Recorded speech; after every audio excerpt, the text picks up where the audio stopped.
বর্তমানে একটা জিনিস লক্ষ্য করে দেখতেছি কি, বিএনপি সহ সরকার দলীয় বিরোধী দলের লোকের বিরুদ্ধে একদল দুষ্ট লোক গুজব রটাইতেছে।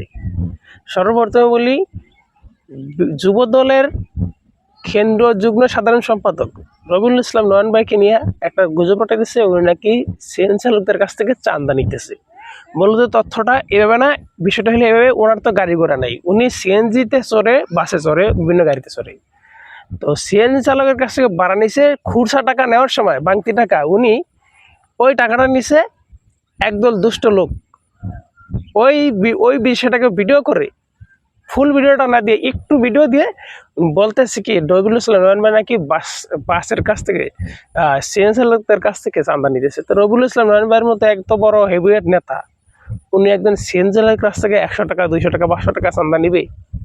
ওনারা যদি চাঁদাবাজি করার ধান্দাই থাকে, তাহলে ওনার এলাকার যে গার্মেন্টস, মিল, ফ্যাক্টরি, ইন্ডাস্ট্রি আছে, ওদের কাছ থেকে করতে পারতো। কিন্তু আসলে উনি চাঁদাবাজ না, উনি একজন সংগ্রামী যোদ্ধা।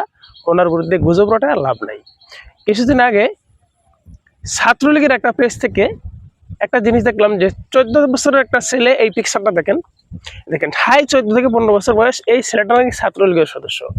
তো ওরা বলছে কি, এই ছেলেটা নাকি প্রকাশ দেওয়ার লোকে মায়েরা স্কুলের শহীদ মিনারের লোকে ঝুলাই রাখছে।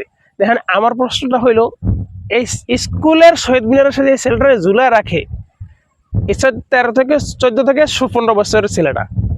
আপনাদের ভাষার মতোই বলি, শেখ হাসিনা তো বলছিল পতনের আগদা 18 সালের দিক দেওয়া, যে হাই স্কুল লেভেলে ছাত্রলীগের কমিটি দেওয়া হবে না। এখন আপনাদের দলের ক্ষমতা নেই, আপনারা বলাইছেন, আপনারা ছোট ছোট বাচ্চাদেরকে ভুলভাল বুঝায়া চেতনার বড়ি বেচা ছাত্রলীগে কেন ঢুকাইতেছেন? আপনাদের কথা বললাম।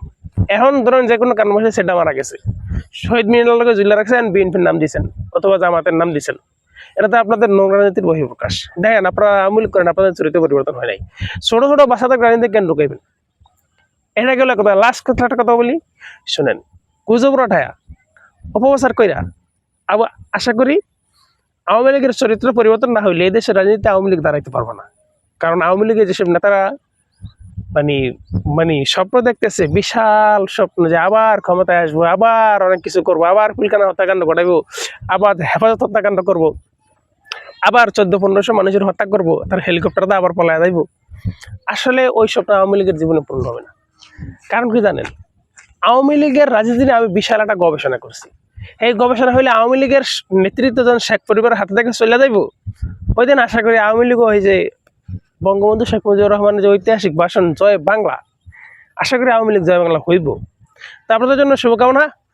যদি রাজনীতি করতে চান আর বিএনপির বিরুদ্ধে আপনারা অপপ্রচার করেন, আপনাদের তো লজ্জা নাই। বাংলাদেশের বর্তমান যে রাজনৈতিক দলগুলো সক্রিয় আছে রাজনীতি করে, এরা সবাই আপনাদের দল নিষিদ্ধ করে চাইছে। একমাত্র বিএনপি আমরা বলছি, পার্টি হিসাবে আওয়ামী লীগ অপরাধ করে নাই, অপরাধ করেছে মানুষ। মানুষের বিচার করা হবে, কিন্তু পার্টির বিচার করা দরকার নেই। আওয়ামী লীগের কার্যক্রম নিষিদ্ধ করা হয়েছে, কিন্তু বিএনপির কারণে আওয়ামী লীগ পার্টি হিসাবে নিষিদ্ধ নেই। অর্থাৎ তাহলে বিএনপির বিরুদ্ধে অপপ্রচার করেন। অনেক সময় বিদেশি ভিডিওগুলো, বিশেষ করে ভারতের শুভেন্দু সরকারের ক্ষমতা গ্রহণের পর পশ্চিমবঙ্গে বহু দুর্ঘটনা ঘটছে, সেই দুর্ঘটনার ভিডিওগুলো প্রচার করে তারপরে আপনারা বিএনপির বিরুদ্ধে প্রচার করতেছেন। তারপরে আপনারা কি করেন, বউ পিটা একজনে, সেই বউ পিটানোর ভিডিও, সেই ভিডিওগুলোতে বলেন যে বিএনপির সন্ত্রাসীরা নির্যাতন করতেছে। আমরা কোন দেশে বসবাস করি? শুনেন, এই দেশ আওয়ামী লীগ দোয়া তুলসী মাতা পীর সাহেবের দল, এটা সবারই বুঝাইবেন, আমারে বুঝাইবেন না।